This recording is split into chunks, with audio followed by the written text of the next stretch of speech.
السلام علیکم. تاسو ګورئ د پی ټی وی پښتو خبرونه. حوزه ملیاس کاکړ. په 2 جولای 2016 کې د بلوچستان له وزیر اعلی میر سرفراز بګټي سره د نېشنل هوامي ګوند مرکزی صدر سېنیټر ایمل ولی خان ملاقات وکړي. په ملاقات کې د ملک پر سیاسي صورتحال، امن و امان، قومي یوالي او بین الصوبایي هماهنګي سره په بېلابېلو چارو باندې د خیالاتو څرګندونه وکړل شوه. دواړو مخورو د قومي ستونزو د هوارولو په لړ کې د پرمختګ دپاره د سیاسي مکالمې، جمهوري روایاتو او د وفاق او ثبات ترمنځ د مؤثره مرستې پر ضرورت باندې ټینګار وکړي. وزیر اعلی په بلوچستان کې امن، ترقي او ولسي ګټې د حکومت لومړی پاملرنه وګرځوله. د بلوچستان له گورنر جعفر خان مندوخیل سره د کیسکو کوټي چیف ایگزیکټیو افیسر انجینیر شوکت علي جوګزي ولیدل. د ملاقات پر مهال په بلوچستان کې د بجلی ورکولو د پرمختګ پر روانو منصوبو، د بجلی ورکولو په نظام کې د شګړې او خلکو ته په دې لړ کې د ورپېښو ستونزو او کیسکو د پوره کارګردګي په اړه تفصیلي خبرې وسوې. د بلوچستان گورنر په ټوله صوبه کې بې له ځنډه د بجلی پر ورکولو، په لوډ شیډینګ کې د کمبود او ولس ته د شو اسانتیاو پر ورکولو باندې ټینګار وکړي. د کیسکو چیف ایگزیکټیو گورنر ته د بجلی په نظام کې د نوري شګړې په تاوانونو کې د کمبود او د خلکو د شکایاتو د لرې کولو په لړ کې د ترسره کېدونکو چارو په اړه معلومات ورکړل. د سیاسي او رسنیو چارو دپاره د بلوچستان د وزیر اعلی مرستیال شاهدرین د بلوچستان او خیبر پښتونخوا په سرحدي سیمه دانسر کې د مسافر بس پر پیښه باندې د ژورې خواشینۍ څرګندونه کړې ده. هغه څرګنده کړه چې د لومړۍ خبرتیا په رڼا کې ویل کیږي چې په پیښه کې تر اوسه پورې 40 کسان مړه او 8 کسان ټپیان شوي دي.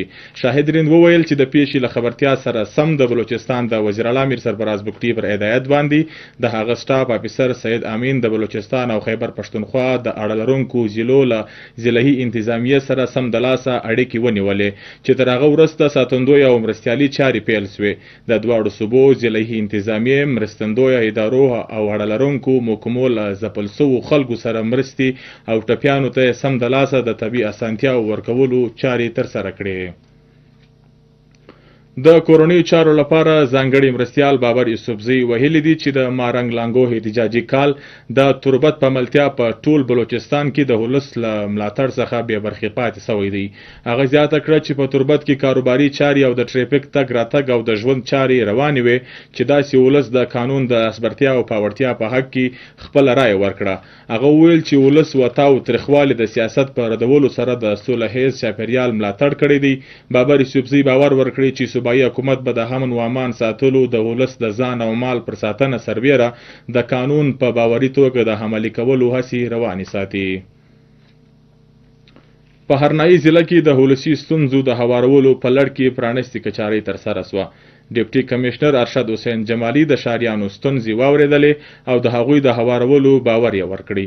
د بلوچستان د وزیر اعلی میر سرفراز بګټي د ویژن په رڼا کې په ډیپټي کمشنر کمپلیکس ارناهي کې پرانیستې کچارۍ وسوه چې مشري یې ډیپټي کمشنر ارشد حسین جمالي وکړه. په کچارۍ کې د وینګ کمانډر اف سی لیفټیننټ کرنل حرباب علي جان، ایس پی انجینیر عبدالحفیظ جاکرانی په ملتیا د ټولو محکمو مشرانو افیسرانو ګډون درلودی. قبایلي مخورو، سیاسي او سماجي شخصیاتو او شاریانو د تعلیم، روغتیا، د بجلی لوډ شیډینګ او کم ولټیج په ملتیا نوري بنیادي ستونزې د انتظامیې په وړاندې بیان کړې. په مستون کې ولکپاس ته نږدې په غریب آباد کې د ګورنمنت پرایمري سکول دپاره د بلوچستان سپیشل ډیولپمنټ انسټیټیوټ په فنډ باندې د 2 کمرو نوې ودانۍ جوړه شوې ده چې په هغوی کې به نږدې 8 لوستونکي د زده کړو اسانتیاوې برابرې سي.